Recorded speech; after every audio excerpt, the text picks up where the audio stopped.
Back in September, Levi van Rijn appeared on Jumpstreet Podcast and he made some pretty serious allegations against the owner of Adapt brand, Pieter Wijnant.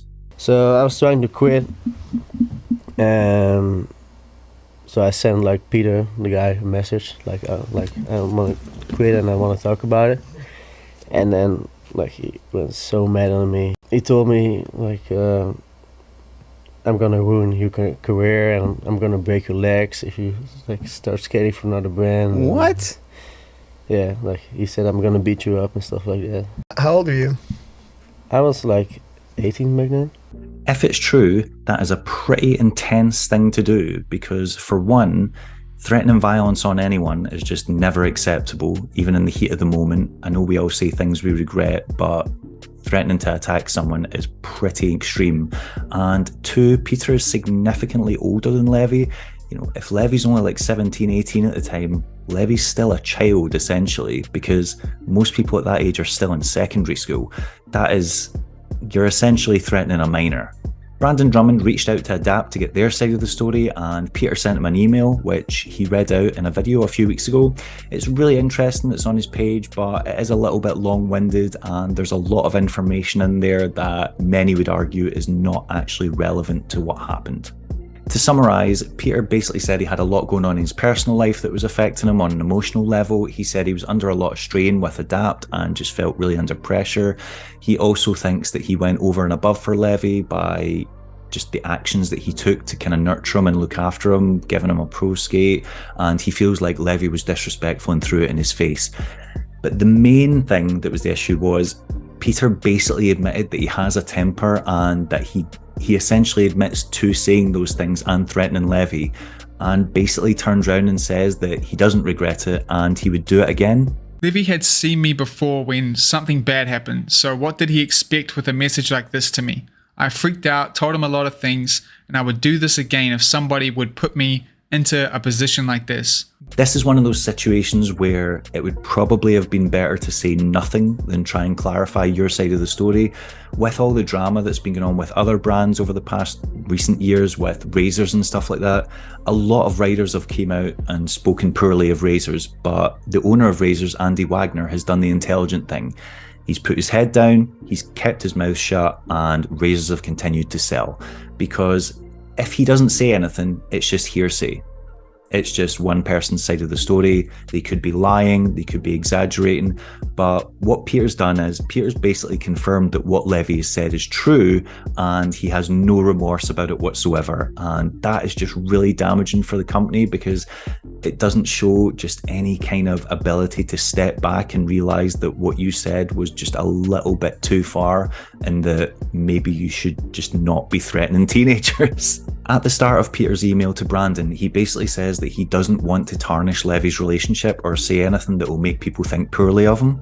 What I am writing to you is my personal opinion on the entire case, and it is by no means written to damage Levi's future career within skating, but only written as to state my side of the story. But then he launches into a story doing exactly that, talking about an instance when they were on tour in Copenhagen where Levi stole a hat from someone and just thought it was funny and didn't feel any remorse and had no intention to give it back, even though Pieter and Olga basically begged him to. We took it upon ourselves to teach Levi about morals. To give an example, at Copenhagen he stole a hat from a girl that had just graduated. When he got to the meeting point in the morning, we asked him what the hat was. He just laughed and told the story about him stealing it from the girl. At that point, me and Olga went on to search to find the girl back the day after and actually succeeded. We got to give the hat back as Levi did not want to. The hat stands for a lot of things in Copenhagen and is very special. Levi did not seem to see the importance at the time and also did not see that he was in the wrong. Well, former rider Dan Collins, who now goes by the name Dan Robinson, took exception to this because Dan was actually on the team at the time and he was in Copenhagen with Levi and Julian Ba, and he was there when the hat incident took place, and according to Dan, it went down slightly differently to how Pieter remembers it.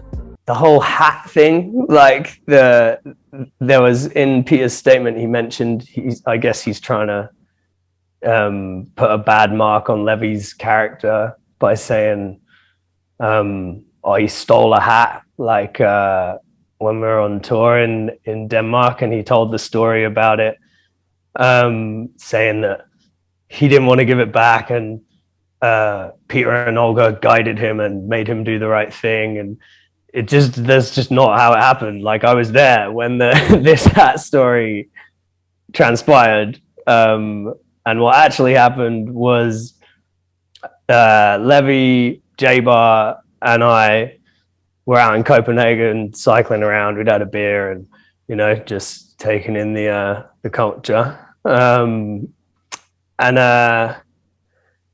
got into an interaction with these girls who were wearing these like sailor hats, and you know, it was all a bit blurry and whatever. Levi ends up wearing one of the hats. He steals the hat, like, "Oh, I got your hat," from the girl. And we all ride off into the sunset, and we get back to the place we were staying, and we realized that the hat had signatures, like it had writing in it, and it was obviously some kind of either like a Unilever's thing or like some kind of sentimental event is why they have these hats. And as soon as we realized that, we all felt terrible, and we were like, "Oh my god, this is like kind of bad. We need to like try and give this hat back." And they did, I don't know, with Peter and Olga's help, or whether Levi did, I can't remember that part, but they managed to track down the girl and be like, "We've got your hat, like, we're really sorry about taking it," and like gave it back to her. But it was just such a minor thing for him to come out and be like, "Well, you know, he's a thief and we we guided him to be a good person," is just kind of a stretch, man. Like, you can't be like that. Peter also mentions in the email that he went to a lot of effort to give Levi a pro skate in terms of creating it, designing it, you know, making it something that Levi would like, and the promotion behind it and showing their support for this rider. But that skate was never actually meant for Levi. In fact, it was given to him at the last minute when they sacked the person that it was meant to go to. The fact that Peter went into such detail about, he was kind of bigging himself up. I think he said it was really sick how they put all this work to give Levi a pro skate, even though he was kind of unknown and he was kind of young. And I don't know if everyone knows the reason for that, which is it was supposed to be my pro skate, but I got dropped from the team just before it got released. So then they changed it to Levi's skate at the last minute. It's a very common situation that has happened through the blading industry with other companies. Like it happened with the Burston skate. It happened with, like, there's a few other examples, right, of this happening, like a rider getting dropped or leaving the team, and then they just like scribble the name out and put someone else's name on it, right?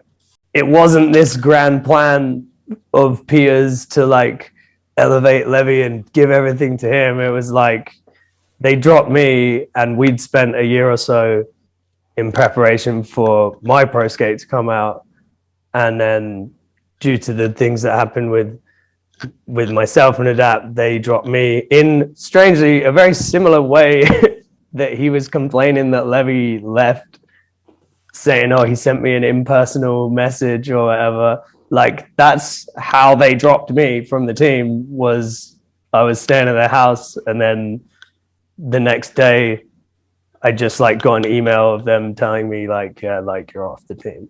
Dan believes that Levi did the right thing by collecting his royalties before quitting, because he doesn't believe that Peter would have paid it out if he tried to collect it afterwards. And that has actually been a theme throughout history with skate brands. When pro riders leave, their skate's still for sale, and many brands do not continue to honour the contract. I think for a young guy at the time, like, I rate Levi for that. He collected his bag before he bounced, because I guarantee you, if he did not collect that bag, if he was owed money for the skates and stuff, if he didn't collect the bag before he left, he wouldn't have got that bag. If he'd have said, "Hey, I want to leave," they'd be like, "Okay, well, fuck your money for a start. We're not giving you that." Levi, in my eyes, didn't do anything wrong. You know, he had something put upon him with the pro skate and everything, which wasn't originally meant for him. And then suddenly they've like cranked up all this pressure and like put it on him, and he's ended up seeing like a different avenue, which is better. So he bounced. He got his bag and bounced. Fair play to him. Good on him. Dan also claims that other riders have had issues collecting royalties in the past, like former Adapt Pro Dominic Wagner. There's other instances as well. Like, I can't speak too much on it because it's not really my place, but I know that Wagner had problems with Peter when he was going to collect the royalties from his pro skate. He either didn't get paid the full amount, or Peter turned around at the last minute and said, "Oh, we're not giving you this much anymore. We're giving you that much." There was an issue with that too. So I have no doubt in my mind that they would not have paid him if he didn't collect that before. He also points out the pretty obvious hypocrisy of Adapt's response when Peter questions Levy's maturity. You want to talk about emotional maturity or like Levy being immature? It's like his statement demonstrated like zero emotional maturity. You know, like he's acting like a petulant child, like because he got burned, and he's like, "Oh well, yeah, and I'll do it again if somebody dares disrespect me, I'll do the same thing." And he should have known that, you know, like that's fucking ridiculous, man. Another person who took exception to Peter's side of the story is Bill Stoppard. If you're not familiar with Bill, he is massive on YouTube. In fact, I'm pretty sure he's one of the biggest rollerbladers on YouTube. I can't remember how many subscribers he's got, but I think it's like slightly lower than Ricardo Lino. But his videos do huge numbers. He's got a massive fan base, and he joined Adapt, I think it was like a couple of years ago. And last year he got a pro skate from them. I can't remember whether he's had one pro skate or two pro skates, but yeah, he had a relationship with the brand for a while. Earlier this year he quit, but he was very quiet about it. He didn't mention anything in his videos, he didn't mention anything in social media. He just kept riding the skates, but no longer tagged them or promoted the brand in any way. He just wore the skates. After discovering what Peter said via Brandon's video, Bill got in contact with me to say that he'd had a very similar experience with Peter, and he was just feeling really disrespected, really offended. He said he'd never worked with anyone that had treated him that way before. He said it started out well, but just as things progressed, Peter became more short-tempered, more abusive, more aggressive. I wanted to get him on to talk about it and have a discussion, but Bill didn't feel comfortable doing that. So instead, he sent me this video message, which I'll show you now. Hey guys and girls. Today I'm doing the last thing I wanted to do. Today I'm talking negatively about an experience I had in the inline skating world. I've been skating in Adapt skates for about 7 years now, and I had very limited contact with Adapt the corporation until the last 2 years. But the last year in particular, I can tell you from what I've learned, I would never do business with Adapt again. I would never enter an agreement with him. I wouldn't want to know this guy. I want nothing to do with the Adapt brand, because to me it's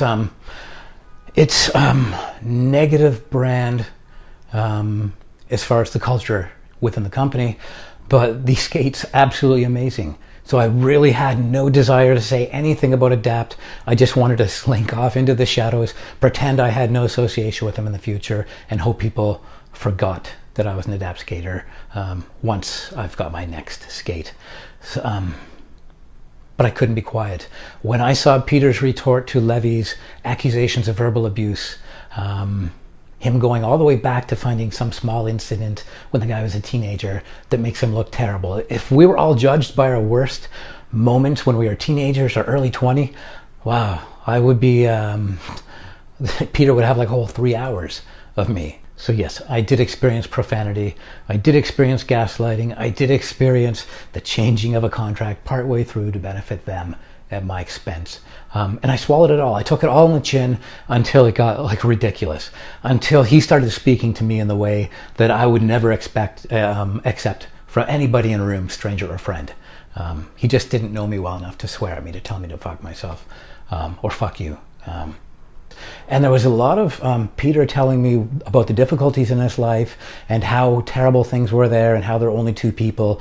And I struggled to see how that was my responsibility. When I do business with people, I don't expect them to inherit my problems. I take care of my own problems, and I assume they will. So in every aspect of how Peter dealt with me, I would say they're extremely unprofessional. So this is going to be heavily edited because I'm just doing a free flow here.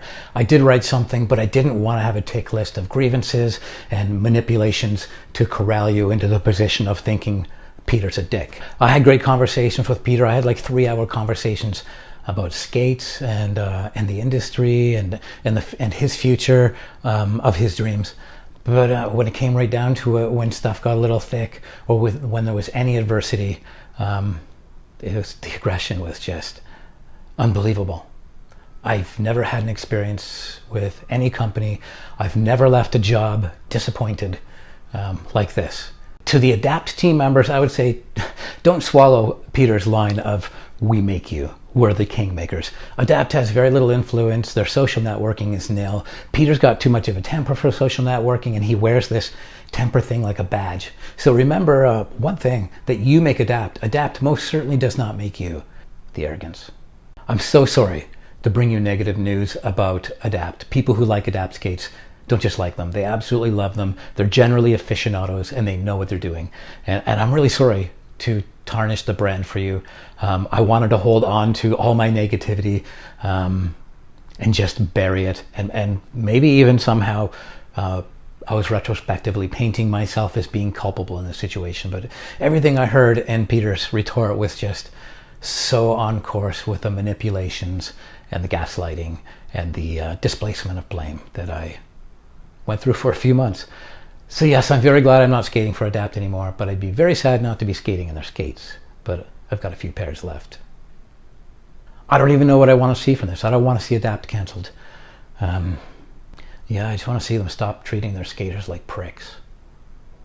Bill doesn't go into specifics about what exactly Peter did or said to him or the actions that led to him quitting, but he did make some pretty strong points there. He said Peter was abusive towards him and used abusive language, and Peter changed the contract halfway through. So I don't know if that means they had agreed a set amount of royalties and then Peter reduced it, or they'd agreed a wage and Peter changed it. But either way, it sounds like the rug was pulled from under him and he wasn't happy with the way the situation unfolded, so he decided to leave. Bill did try to keep it quiet, but he just felt compelled after everything that's happened with Levi that people should know that that wasn't a one-off incident, that this is what appears to be a fairly common occurrence at Adapt brand, because it happened with Levi, it happened with Bill, and according to Dan, who, when he was sacked in 2017, he took responsibility for it, but he said that he basically took responsibility for it because he didn't want to damage his reputation further, and he didn't want other sponsors to be put off picking him up. I'm not gonna shy away from the mistakes that I made, which is at the time, after like giving it some consideration and seeking advice from like people I knew, I wanted to take the high road, and I didn't want to come across like, I didn't want to damage my own people's view of me, or like what me coming across as being bitter or resentful for getting dropped or whatever. Do you know what I mean? I didn't want to sit and start bitching on the internet saying like, oh, well, they did this or that, do you know? Yeah. Especially when the whole situation was very raw. So it was merely, yeah, like self-preservation, I guess, just to say, you know what? Yeah, I did fuck up. Like, it is what it is. Thanks for the opportunity, and see you later. I also didn't want to. Obviously, these days it's become a lot more common for people to call things out, and you have these big media scoops of, you know, he said this, they said that, and everyone kind of shows all, and people use it as a vehicle to like further create opportunities, whereas that wasn't so much of a thing then. And considering I was still really gunning to be a pro skater and form new opportunities, I didn't want to speak badly about a previous sponsor, because anybody who might want to sponsor me in the future might see that and be like, oh, well, if we ever fall out, he's going to fucking put us on blast on the internet. Do you know what I mean? So I considered that as well. I did do some stuff wrong too. Like I was getting on it too much, and I was getting too wasted at comps, and like, you know, I was a little bit, what's the word? Wayward, you know, like I was on a trajectory, you know, and it needed to change. But when Dan actually tells the story of how he was fired and the actions that led up to it, there's some things that he did that I can understand why it would upset them, but the actual final last straw, so to speak, doesn't actually sound that bad at all. In fact, it just sounds like another example of Peter flying off the handle, losing his temper, and just blowing things out of proportion. But I'll let Dan tell the story. I went to Holland, to Den Haag, which is where Peter and Olga live, obviously. And there was a big contest, like on the beach in Schveningen or wherever that is, where there's a big, nice sandy beach. Okay. And they had a big skate park. It was kind of like similar to a feast kind of thing, but it was just like big portable skate park with bleachers, and there was a comp there. And this particular trip, it was because just before my pro skate was going to come out. And Peter said he had this thing where like every time someone got a pro skate, they would come to like where they make the skates, which is their house, and like come hang out, go karting was a thing, like, and there was this comp on, so it was a good time to go. So I went and skated in the comp, met a lot of my friends from around the world, obviously. Really excited about my pro skate coming out, and so the comp finishes, right? And I'm staying with Peter and Olga at their house. Obviously, there's an after party at the bar, which is like next to the skate park. And everyone's like, come on, let's go have a beer and whatever. I was very conscious in my mind, right? I was like, I'm not trying to get lit here because I'm staying with Peter and Olga. They're both straight edge. Like, and I know there's been words about like me getting too fucked up at events before. So I was very conscious of that. And I'd had one beer at this point, and I went to Peter and Olga, and they were about to go home. And I said, okay, right, yeah, if we're going back, let's go. Like, I'll come back with you now. Perfect, right, let's just dodge that bullet. And Peter said, no, man, like, you stay and enjoy yourself if you want. Like, you know, it's no biggie, like, just come back whenever you want, like just buzz the buzzer, like obviously don't make it ridiculously late or whatever. And he was kind of like pushing for me to stay there, and I thought, well, maybe him and Olga want to take some time like by themselves or whatever, and like, so I'm like, okay, and plus you don't need to tell me twice to stay at the bar, right? At this point I was like, okay, dude, fine. You're cooler than I thought for a straight edge guy. So obviously I stayed at the bar. I didn't get super wasted. Like I had a few beers, I had a laugh with the lads. Made sure to leave like pre-midnight. I was like, midnight's definitely the hard cut off. Like I can't be going back there at like 3 a.m., 4 a.m. or whatever. So it gets to like 11:45 and I'm like, okay, right, I need to make my way back there now. So I make my way back as instructed, buzz on the buzzer. Peter opens the door. He's obviously like pretty mad at this point, which is weird because I'm like, you kind of told me to stay. Like I gave you the opportunity, like I tried to do the right thing, you know, like, and then you left me at the bar and then here I am. So anyway, he lets me in. He goes like, okay, the spare room's made up for you, right? And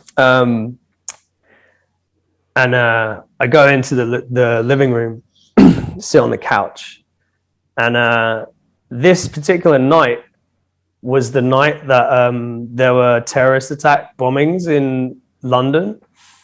I can't remember which ones it was, like the July July 4th, or it was something like that. There was bombs on buses and trains and stuff back in London. So obviously living in London, my phone started blowing up. Like loads of people messaging me being like, are you in London? Are you okay? Like, what's going on? Like, and there was like all this hype going on my phone.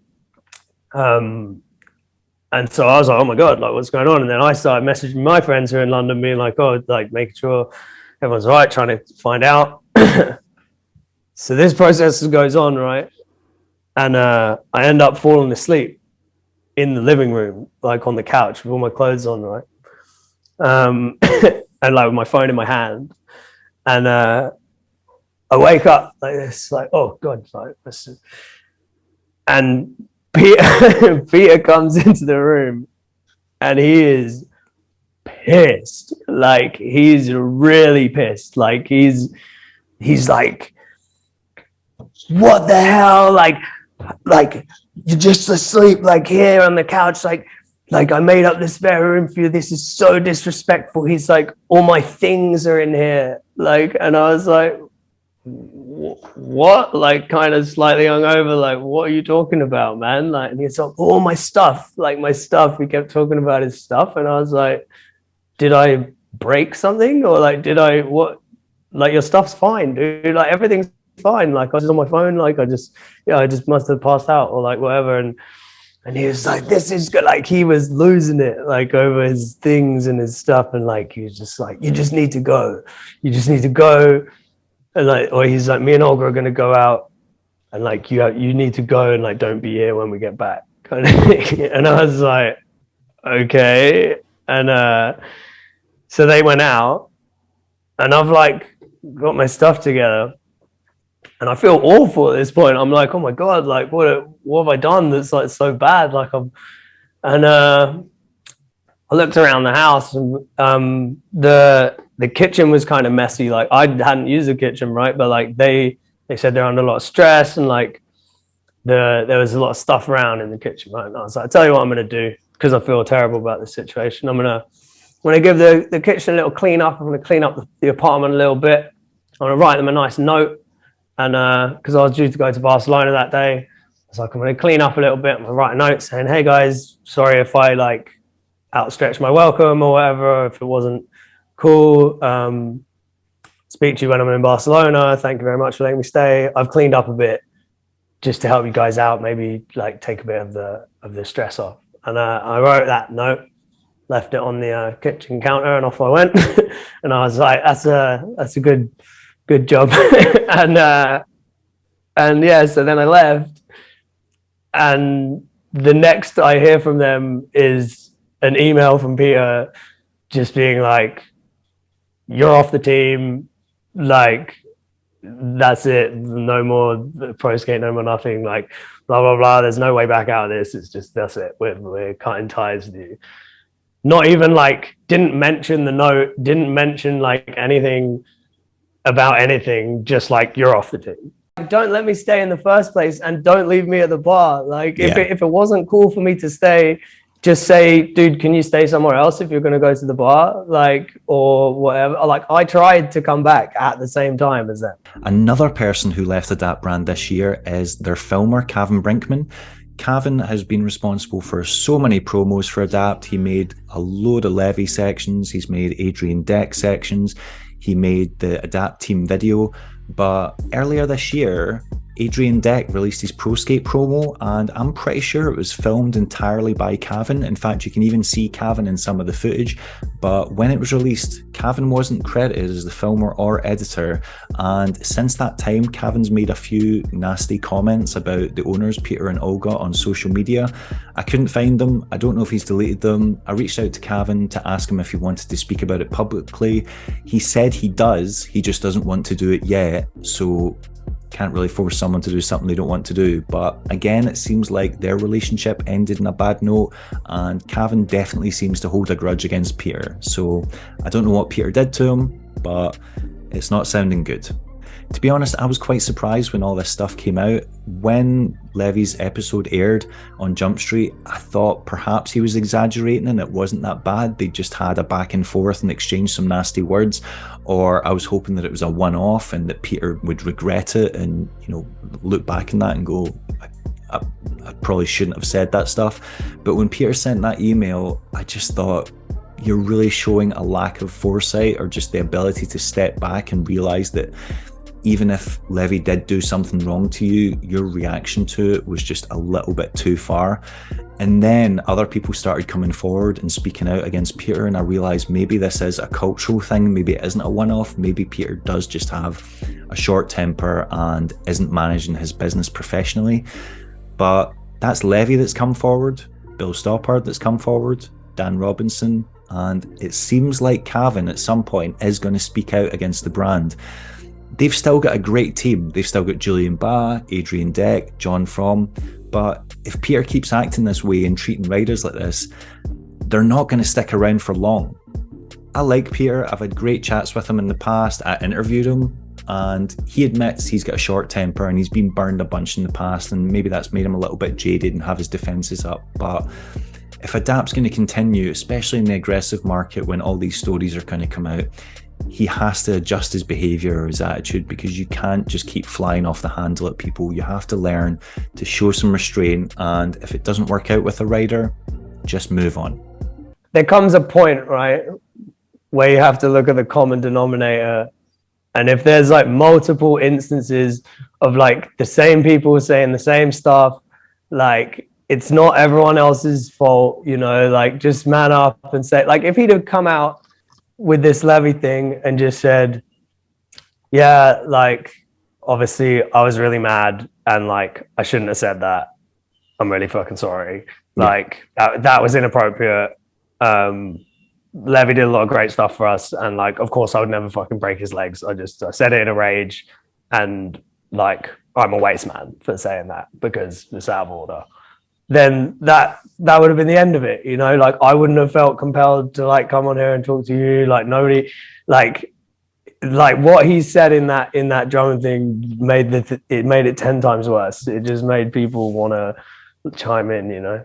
As always, want to give a massive shout out to my Patreon supporters. They're listed on the screen now.